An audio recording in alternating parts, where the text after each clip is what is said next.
Bonjour chers élèves.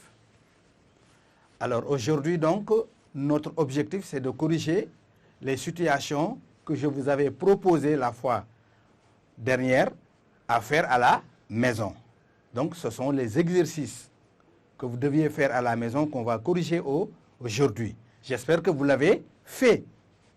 Très bien. Alors, Amadou, tu as fait tes exercices? Très bien, Amadou. Alors donc, on va ensemble donc corriger la première situation. Vous allez suivre avec moi. Je vais lire la situation et ensemble, on va aller à la correction. Pour le carrelage de son salon de 6 mètres de long sur 5 mètres, ton oncle a vendu ses 4 moutons à raison de 120 000 francs l'un. Les carreaux prévus sont vendus à 8 500 francs le mètre carré. La main-d'œuvre et le matériel sont estimés à 95 000 francs. Première question, quelle est la dépense totale? Deuxième question, combien lui reste-t-il? Mais aujourd'hui, après la schématisation, nous allons continuer jusqu'à la résolution finale de cet énoncé. Très bien. Maintenant, observons l'énoncé ensemble. Vous avez 1 minute pour observer. Très bien. Alors, la fois passée, comment on avait schématisé nos deux situations? Modou? Très bien, Modou. On avait commencé par les données. C'est très bien, Modou. Alors, donc, aujourd'hui aussi, à la correction, nous allons commencer par nos données. Jean, quelle est la première donnée de cet énoncé? 6 mètres de longueur. Très bien. Deuxième donnée, Étienne? 5 mètres de largeur. Très bien. Amadou? 4 moutons. Très bien. Aminata? 120 000 francs l'un. Très bien. Astou? 8 500 francs. Très bien. Et Omar? 95 000 francs. Très bien. Donc, nous avons nos données. Nous avons nos données. Maintenant, on va voir quelle est la relation qui existe entre les données. Les deux premières données, 6 mètres et 5 mètres, ça correspond à quoi? Étienne?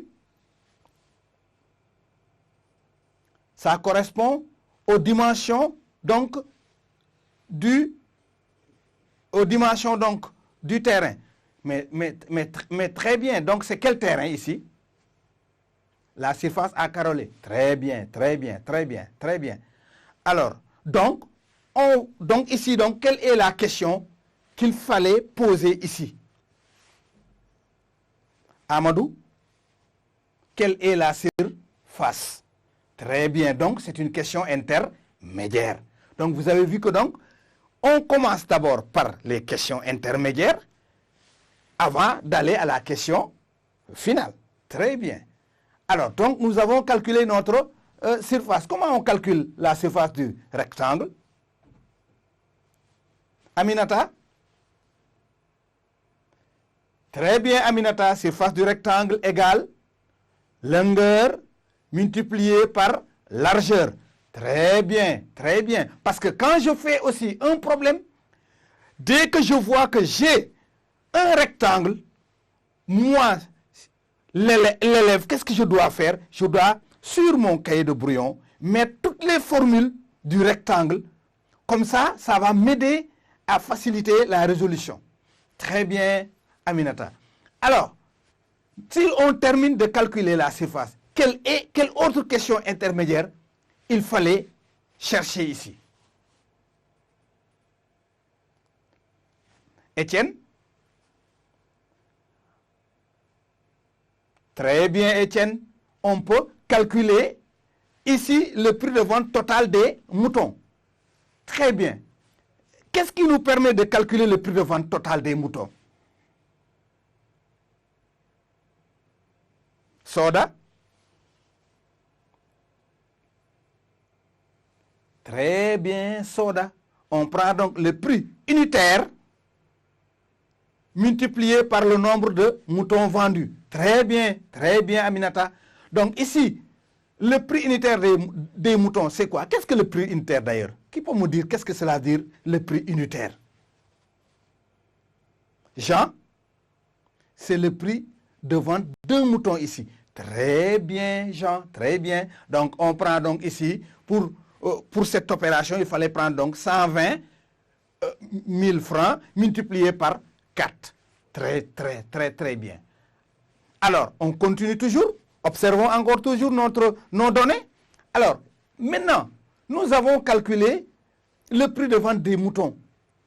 Quelle autre question intermédiaire il faut calculer?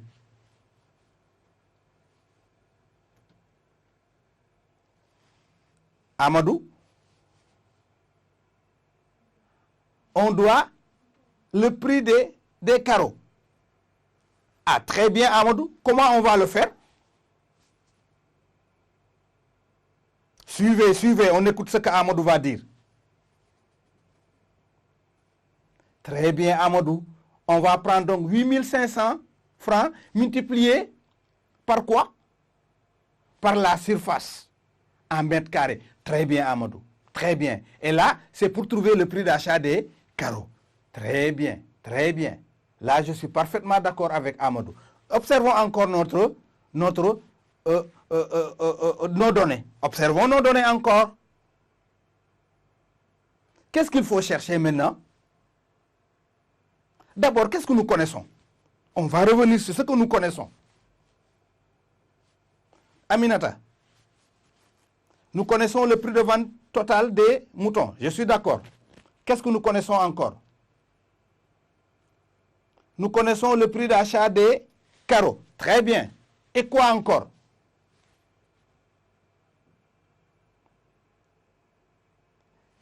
Ah bon? Est-ce que nous connaissons le reste de l'argent? Vous avez entendu ce que Modou a dit? Non. Alors maintenant donc, qu'est-ce qu'on va chercher? Qu'est-ce qu'on doit chercher? Dites-le moi. Observez bien nos données. Nous connaissons le prix de vente. Il faut bien suivre. Ça, c'est le prix de vente des moutons. Pourquoi ton oncle a vendu les moutons? Pourquoi? C'est pour caroler. Très bien. Pour caroler. Très bien. Et maintenant, le carrelage là, ça doit coûter combien? Est-ce que nous le connaissons? Très bien. Ah, c'est très bien. Maintenant, nous savons que l'oncle a vendu des moutons pour payer le carrelage. Nous connaissons le prix des carreaux. Mais est-ce que c'est seulement le prix des carreaux qu'il doit payer? Étienne? Ah, très bien, Étienne. Très bien. Il y a des frais, il y a d'autres frais. Donc, au niveau de notre schéma, donc, vous voyez que donc, on doit calculer donc la dépense totale. Et comment on va calculer la dépense totale? Le prix des carreaux. Étienne, très bien. Et quoi? Jean complète. Plus les frais. Et quel est le montant des frais, Jean? 95 000 francs. Très bien, Jean. Donc, on va prendre ici le prix des carreaux, plus les frais pour le matériel et le paiement de la main-d'œuvre pour calculer maintenant la dépense totale. Très bien. Maintenant, nous connaissons le prix de vente des moutons, nous connaissons la dépense totale. Qu'est-ce qu'on peut maintenant chercher? Est-ce qu'on peut chercher la question finale de cet énoncé? Mais c'est excellent, Modou. Comment on va faire? La recette. Ah, Modou, très bien. La recette. Modou a utilisé le mot recette. Très bien, Modou. Ici, qu'est-ce que représente la recette? Aminata? C'est le prix de vente des moutons. Très bien, très bien. Donc, vous avez vu que donc, en général, on ne fait pas un problème comme ça, seulement ex nihilo comme ça. Hein? Donc, ici, l'objectif de l'oncle, c'était de vendre ses moutons. Il a des moutons qu'il a élevés, mais en élevant ces moutons, ton oncle avait un objectif. Son objectif, c'était donc de pouvoir faire le carrelage de son salon. Très bien. Et maintenant, on va voir, est-ce que l'oncle, il va lui rester de l'argent? Étienne? Ah, est-ce que c'est sûr? Tu as bien calculé? Très bien, Étienne. Donc, comment on va calculer le reste de l'argent de l'oncle? La recette qui correspond à quoi? Amadou, au prix de vente des moutons. Très bien. Moins la dépense totale. Mais c'est excellent. Voilà donc, nous venons de terminer donc la schématisation de notre énoncé. Mais est-ce que quand vous allez à l'examen, est-ce que vous allez schématiser pour dire que j'ai trouvé le problème? Omar? Ah, très bien, Omar. Est-ce que le schéma là, est-ce qu'on va le faire sur la feuille de l'examen? Très bien, Omar. On ne le fait pas sur la feuille, mais on le fait où, Omar? Très bien, Jean. Donc, on doit le faire dans son cahier de brouillon. Très bien. Nous avons terminé donc de schématiser notre énoncé. Très bien. Alors, quel est l'objectif de cette schématisation? Amadou? Très bien, pour faciliter la résolution. Très bien. Donc, cette schématisation, on doit la faire où? Dans le cahier de brouillon. Très bien, Étienne. Très bien. Maintenant, après ça, qu'est-ce qu'il faut faire? Aminata? Solution, résultat, opération. Très bien, Aminata. Très bien. Mais comment on peut faire encore? Jean? On peut mettre raisonnement, résultat, opération.